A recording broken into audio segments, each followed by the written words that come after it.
haddii aad rabto inaad bilowdo businesska loo yaqaano group home waa the only video oo baahan tahay maanta waxaan ku tusayaa exact steps aad u mari karto haddaad rabto businesska inaad bilowdo mostly dadka badanaa inaad bilaabaan bay rabaan laakiin meel laga bilaabo ma garanayaan haddii aad rabto businesskan very successful inuu ku noqdo waa steps aan ku sheegi doono waa inaad raacdaa okay waan ku bilaabayaa laakiin fadlan waxaa samaysaa videogan asxaabtaada la sheegare save gareyso hadhow saa ugu soo laabto na soo follow gare bulshada waxaan ugu talagalnay inaan video noocan kale usoo gudbino okay waan bilaabayaa the first step waxaa noqonaysaa first waa inaad ogaataa horta you have to decide your model wax kale intaas samayn ka hor waa inaad isweydiisaa yaa saaf garanaysa yaa caawinaysa adiga dadka caawinaysa yihiin ma dad waayeela ama meesha elderly care miya dadkaasi oo ah dad maalin walba in la caawiyo u baahan dadkaas oo dad curyaan ah ama dadka xasuustooda ay maqan tahay ama maxaa caawinaysa dadka caawinaysa meel adult with disability miya dad curyaamo miya dadkaas oo ah ama caruur yar curyaamo miya meeshan oo ah wax loo yaqaano dadka qabo autismka iyo down syndrome-ka qabo ma ka dhigaysaa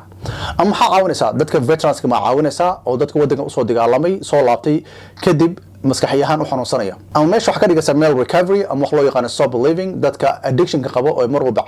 cabitaanka iyo daroogada iyo howlaha noocaas dhibaatada haysto ma ka caawinaysa ama waxa ka dhigaysa meesha wax loo yaqaan mental health housing oo dadka qabo loo yaqaan for example dadka wax loo yaqaan bipolar disorder waxa la jira waa cudur oo ah maskaxiyahan ah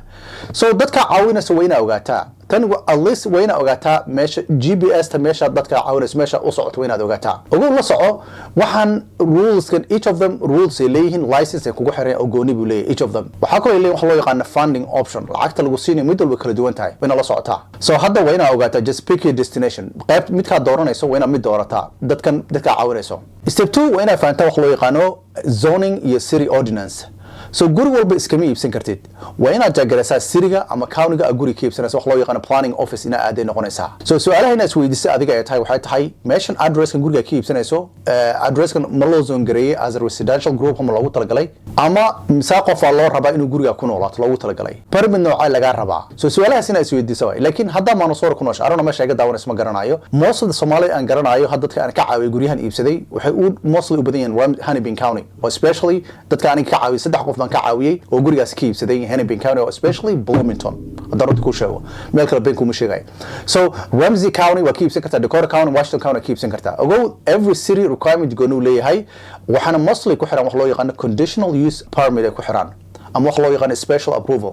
bay kugu xiri doonaan step 3 waa inaad soo raadaysaa gurigina soo raadaysaa waay so hadda waa ogtahay guriga modelka businesska nooca raadinaysa inaad noqoto zoningkana waad ogtahay so now gurigina soo raadaysaa gurigaasi usually requirement ay ku xiraan waxay tahay waa 4 to 6 bedroom ay ku xiraan wayna guriga leeyahay wax loo yaqaano wide hallways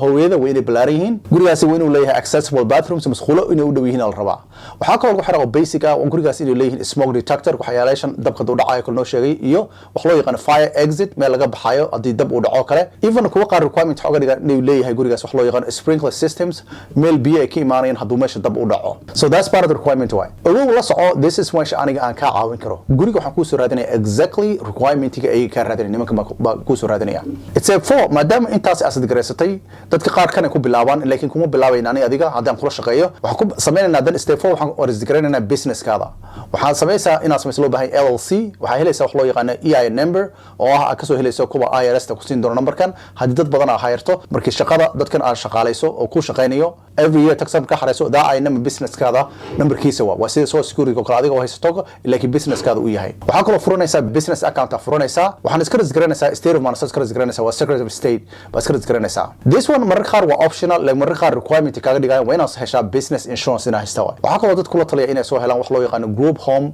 friendly CPA so qof ku takhasusay arrimahan cashuuraha oo qaybta group home ku takhasusay inaad soo hesho waa tan hadhow waxay ka taxadirinaysaa mustaqbalka tax return xaraynaysa every year in qalado badan ay kugu imaanin lacagta lagu siinayna mar walba lacag joogto oo sax ay noqoto waxay warar kaaga imaanin step 5 waxay noqonaysaa waa furnish and get ready so now hadda gurigii waa soo heshay gurigii waa inaad diyaarisaa meel lagu noolaan karo waa inaad ka dhigtaa waa inaad nadiif u noqdaa dad soo dhaweyn karo iyo meel safe inay noqoto waay waxa kale dad kula taliya muslim inay sameeyaan you have to get policies in place policy-ga marka ka wada waa inuu nidaam u leeyahay guriga waxa inuu leeyahay wax loo yaqaan housing rules waxaan hadda business u raan garanayso waa sidii business aan u raan galayso waay guriga lagu noolaanayo housing rules inuu leeyahay waaye waxa kale uu leeyahay staff hada leedahay staffkaasi you have to have some sort of expectation oo waxay sameyn lahaayeen inuu leeyahay wax loo yaqaan admission forms form la buuxina inuu leeyahay dadkaasi caawinayso inay leeyihiin emergency contact hada lacala wax ku dhacaan dhibaato kaaga imaado haddii qofka iska suuxo kale oo ama wax gaaraan ama ku dhinto cilad ay imaato waa in leedahay qofkan dad awaaci karto meel awaaci karto waxa kale oo leedahay in lahaata muhiim ay tahay wax loo yaqaan meal plans oo basically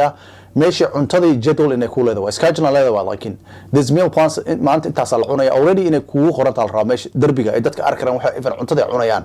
maalintii ay ogyihiin literally 1 week in advance u sii samaysan noqonaysa tan waxay noqonaysaa dadka ay kala soocayso the real providers dadka ah iyo dadka amateurka ah oo ku cusub businesska step 6 hoos ka bilow as I always say like start small build smart lesson haysato uma baahnid right away haddii aad dad caawinayso oo ah 5 qof ay ka yaryihiin oo dadkaasi unrelated adults ay yihiin dad oo aan islahayn aday yihiin state of Minnesota kugu maxras shuruud waxa lagu siinaya wax loo yaqaano unlicensed residential setting waxa lagu siinaya so tan waxa ku oggolaanaysa basically in a business model kaada aad test gareyso isu geysato wax loo yaqaano testimonial ama review fiican isu geysato ama teamkaada dhisato haddana later waxa samayn kartaa waxa apply gareyn kartaa DHL license apply gareyn kartaa contractigaada iyo contractor waa codsan kartaa si businesskaada u scale gareyso kor ugu qaado step 7 aad muhiim u tahay wax loo yaqaano waa marketing and relationship building so haddii aad rabto business successful inuu noqdo waxaa muhiim ah marketingka waa muhiim so waxaa samaysaa ku dadaashaa inaad xiriir fiican la yeelato dadka social workerka dadka case managerka ama dadka placement coordinator dadka for example ka business kaada wuxuu yahay dadkan geenaya dadka meesha geenaya ina xiriir loo baahan yahay so haddii waxa kale samayn kartaa inaad raadiso qof very successful home owner group home owner ah inaad raadiso always inuu advice ku siiyo ama mentorship ku siiyo fadlan ha isku dayin inaad free qofka wax kaga hesho adduunka caalamka wax free kama shaqeeyaan qofka waqtigiisa ka luminin qofkaas aad raadinayso waa very waxba kaaga baahan adiga qofka u baahan waa adiga so maadaama adiga baahida ku haysto qofka kale waxa ka raadinayso inaad waqtigiisa iibsatid isku day waa literally waa sida professional dadka ay sameeyaan waay qofka waqtigiisa daan romantina qofka wax kale ugu dhaamo qofkaas waxa isku day waqtigiisa inay iibsado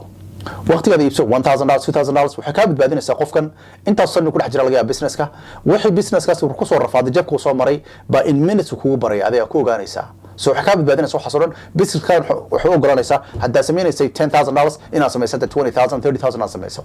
so muhiim waay waxa kale muhiim ah businesskaada inaad market gareysto oo aad isticmaasho digital marketing inaad Facebook page u samayso Google business u samayso ama website u samayso muhiim waay sababtoo waxaad provide gareysana inuu businesskaasi website-kiisa aad geliso waa basic waay so that's it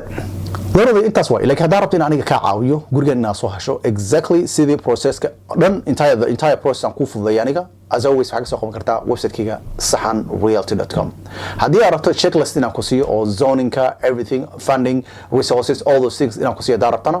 waxaad igu soo qortaa meesha funding igu soo qor as always way soo wici kartaa insha Allah fadlan wax kale igama bariyo fadlan na soo follow garee videogana asxaabtaada la sheeg garee inta way salaamaya assalamu alaykum wa rahmatullahi wa barakatuh